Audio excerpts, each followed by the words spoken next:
Hey, what's up? It's food and philosophy time, episode 10. I got Ike's again. This one is it's not snowflake number 384, tuna, mozzarella sticks, avocado. I guess these days snowflake is not a good name to call someone, but this is named for the dolphin in the Ace Ventura movies. That's not snowflake. That's not snowflake. I got it on sourdough. I'm gonna take one more bite. This is delicious. If you love tuna sandwiches, if tuna is just your jam. This is a sandwich. It's also really good spicy if you want habanero or sriracha on it. All right, let's finish up. We got a little bit more here. Heaven on Earth, Chapter 7. Living the New Dream. I want you to forget everything that you've ever learned in your life. This is the only way to begin to have an understanding and create a new dream. The dream you're currently living in is your creation. It's your perception of reality that you change at any time you can. You have the power to create hell, and you have the power to create heaven. Why not dream a different dream? Why not dream a different dream? Why not use your mind, your imagination, and your emotions to dream of heaven instead of dreaming of hell? Just use your imagination and tremendous things will happen. Imagine that you have the ability to see the world with different eyes whenever it is that you want to choose.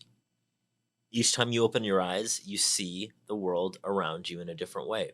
Close your eyes now and open them up and look outside. What you will see is love coming out of the trees, love coming out of the sky, love coming out of the light.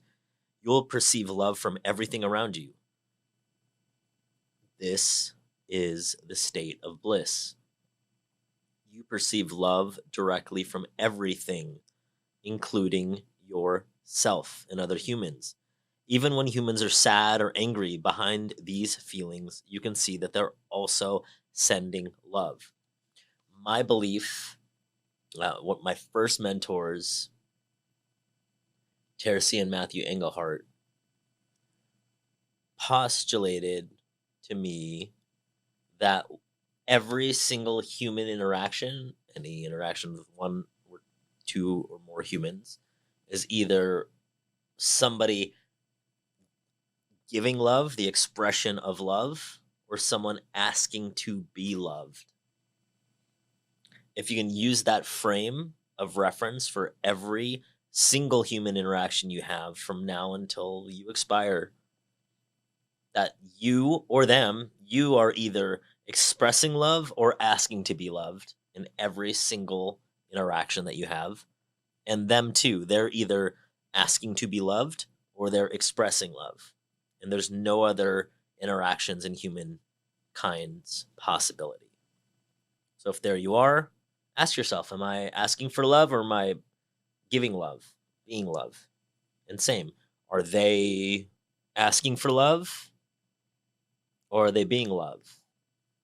One quick way to hack it is, are you feeling love? Then likely you're asking to be loved. Does it sound like they're giving love? Oh no, then they're actually asking to be loved. So if you know that either somebody's be giving love or asking for love, it should be easy for you to be like, oh, they're asking for love. Love, love, love, love, love. In whatever way feels appropriate and the ways that you do it too. Using your imagination and your new eyes of perception, I want you to see yourself living a new life, a new dream, a life where you don't need to justify your existence and you are afraid to be who you really are. Imagine that you have permission to be happy and to really enjoy your life. Your life is free of conflict with yourself and others. Imagine living your life without fear of expressing your dreams. You know what you want, what you don't want, and when you want it. You are free to change your life the way you really want to. You're not afraid to ask for what you need, to say yes or no to anyone or to anything. Imagine living your life without the fear of being judged by others. You no longer rule your behavior according to what others think about you. You are no longer responsible for anyone's opinion. You have no need to control anyone, and thus no one controls you either. Imagine living your life without judging others. You can easily forgive others and let go of any judgments that you have because you're either loving or you're asking to be loved, because they're either loving or they're asking to be loved. You don't have the need to be right, and you don't need to make anyone else wrong. You respect yourself and everyone else, and they respect you in return. Imagine living without the fear of loving and not being loved. You are no longer afraid to be rejected, and you don't have the need to be accepted. You can say, I love you with no shame or justification, because that's the only way human beings are interacting anyway. Love me or I love you. You can walk in the world with your heart completely open and not be afraid to be hurt. And you're also going to probably hurt less people too, because you're going to be like, I love you. I love you. I love you.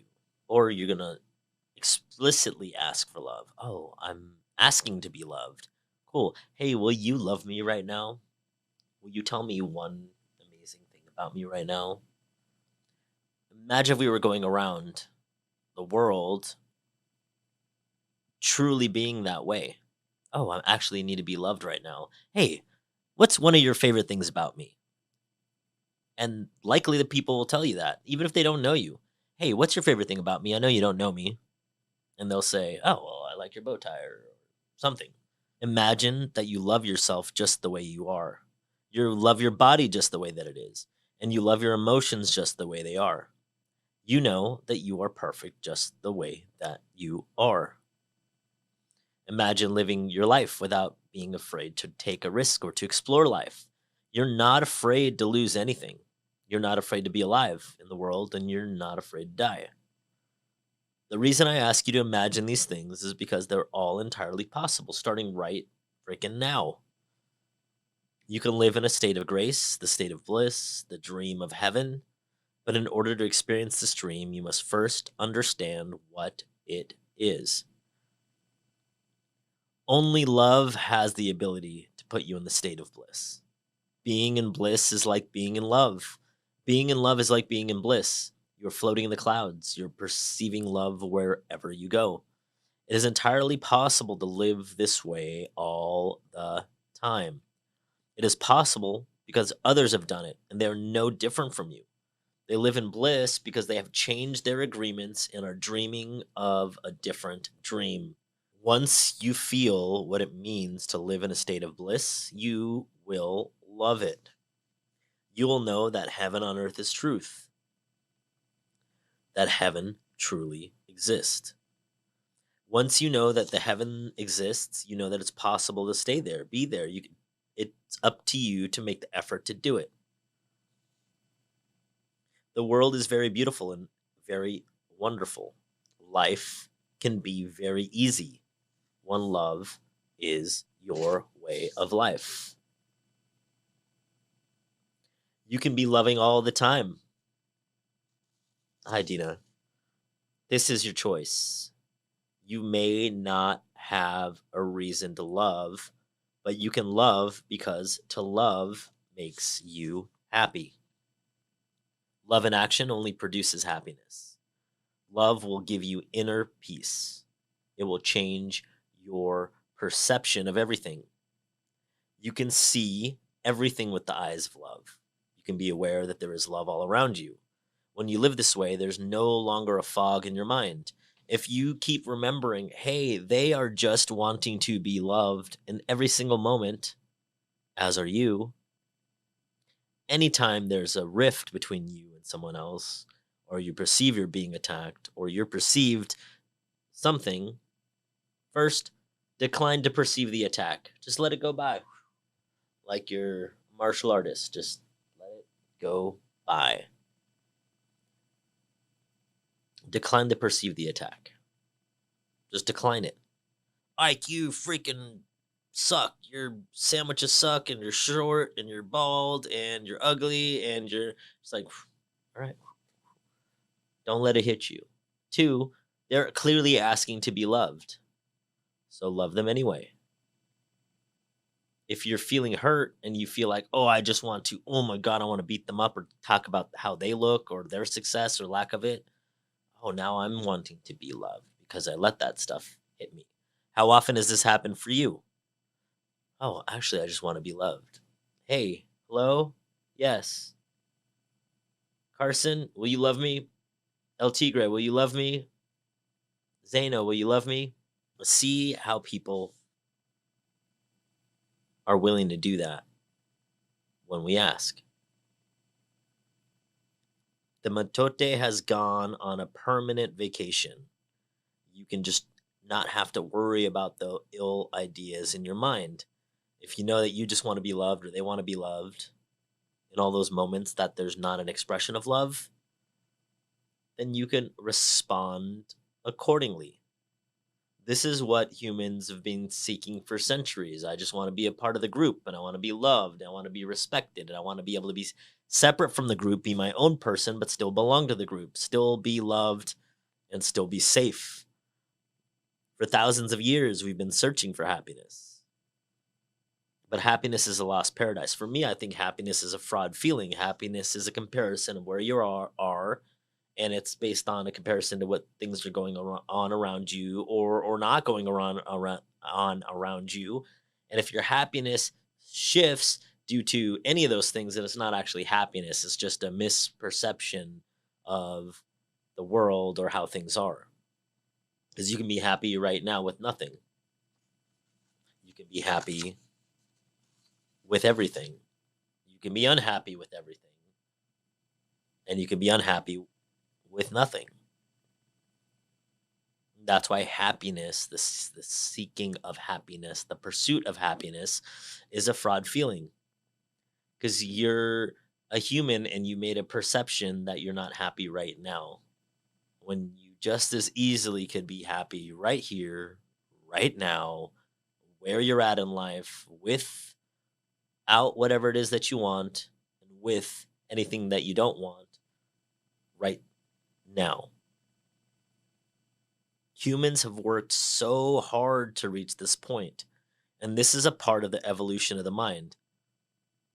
This can be the future of humanity. Thank you, El Tigre. I appreciate you. This way of life is possible, and it's literally in your hands. Well, it's in your mind and in your heart. You can change it anytime you want. Moses called it the promised land. Buddha called it nirvana. Jesus called it heaven. The Toltecs call it the new dream, and so forth and so forth and so forth. There's so many different versions and many stories of what heaven is. Though you can create heaven here right now, even if you perceive that you're in hell right now. Unfortunately, your identity is mixed with the dream of the planet, where, oh, we're human, or the world sucks, or whatever it is, and all your beliefs and agreements are there in the fog and being clouded literally by everyone else. Who cares if somebody says, no, you can't believe that heaven can be here right now because of whatever somebody else's religion says, even if it's your religion? It is of no consequence. You can have heaven. It doesn't contradict anything in any religious text. You can have heaven not on this planet, and you could still have heaven on this planet. You can have hell not on this planet, and you can still have hell on this planet. It doesn't mean that it doesn't exist here too.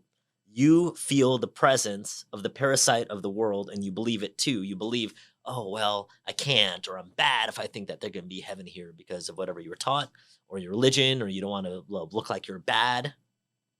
No, you literally have been happy in your life, and you've been unhappy in your life. And when you're happy in your life, things seem to be great, right? And when you're unhappy, things seem to be terrible. If that's not heaven and hell, like manifested right here on this planet right now, in your moments as you do it, then I don't know what is. Now, this could make things difficult to let go. Like, oh, wow, I can create my own heaven right here, right now on this planet. I can. But the only reason why you wouldn't is the parasite of the mind or the allowing of whatever's going on in the world and other people's beliefs to create the space for you. Because you can just easily create the space to experience love instead of creating the experience of whatever issues that you think that you have. You're attached to the judge. You're attached to the victim and being the judge all the time and being the victim or seeking out victims. Two, the suffering makes you feel safe because you know it so well. But there's really no reason to suffer. The only reason you suffer is because you choose to suffer.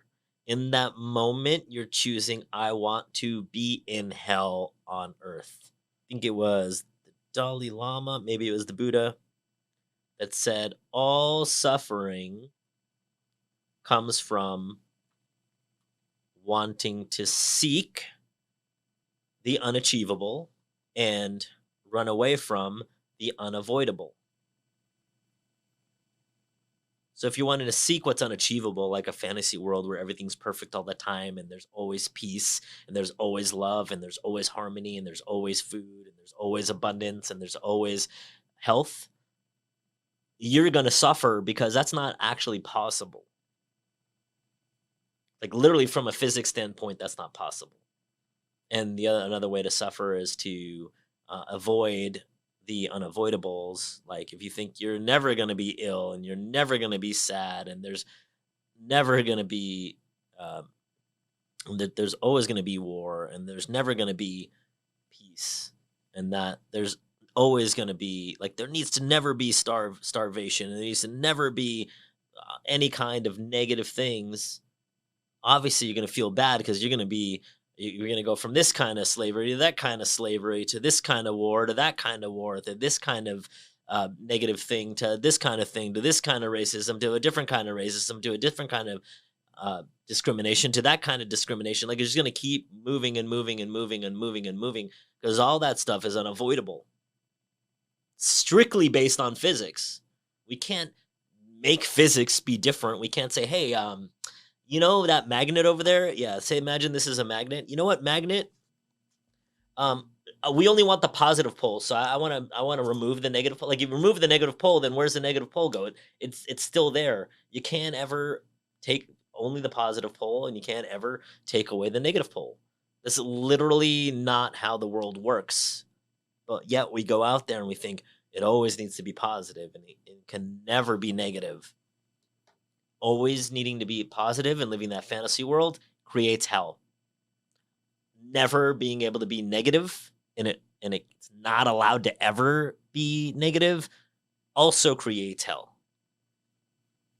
Being balanced about things like the universe itself is, like who's going to tell the universe, hey universe, yeah, you know this like physics thing, this balance thing, yeah, you're wrong. Yeah, you're wrong about that. No, the universe is never wrong. Physics isn't wrong, but there's really no reason to suffer. The only reason you suffer is because you choose to suffer. You're upset, your fault. You're happy, also your fault. That's like the benefit of it being your fault when you suffer is it's also your fault when you do well, when you are feeling good. If you look at your life, you will find many excuses to suffer. You could probably have lists right now of why the world sucks, or your life sucks, or why you suck, or your job sucks, or the government sucks, or your lover sucks, or your family sucks, or whatever. You probably can speak your own podcast about how much you guys suck. But a good reason to suffer, you will not be able to find a good reason to suffer, even if all those things are true. Because you can just as easily do the same thing for happiness. All the things that don't suck, the things that you love about yourself, the things that you love about life, the things that you love about the government, that you love about your lover, the things you love about your family, you love about your job, you love about the world, you love about food, you love about pets, you love about. Now, the only reason why you're happy is because you're choosing to be happy in those moments. You're deciding to look at only the things that are making you feel good. It's a choice to look for those things. It's a choice, just like it's a choice to have all the negative things too. So there you are, you're feeling negative, knock that shit off. There you are, and you're feeling happy, cool. Keep looking at that perception and just be balanced. Maybe we cannot escape from the destiny of whatever it is that it takes to be human. Maybe, maybe not. But we do have a choice about this. We can suffer our destiny or we can enjoy our destiny. To suffer or to love and be happy, we can either live in hell in this planet plane right now by only seeing what we don't want and only not having what we want and only wanting what we don't have. Or we can live in heaven just as easily, looking at how we already have what we would like, looking at how everybody just wants to be loved and the reasons to love yourself, to love others, to love about your life. Look at that list. All the reasons that you want to be showing that's true that you're living a great life right now, you can find if you want. So you can choose to live in hell or and suffer, or you can choose to live in heaven and enjoy. My choice is to live in heaven here, right now, on this planet. And if I stray, come back. And when I stray, come back. And when I stray, come back. Do that often, it'll become easy. It's like working out your muscles. You'll be able to stray and come back faster. So my choice is to live in heaven. What's your choice? I think I saw a few questions in here. They're just giving me props. I love you guys. Thank you so much. Take a bite. At the end, things do not matter when it's only a matter of time. Your well being is your greatest contribution to humanity. No exceptions, ever. Catch you guys next time.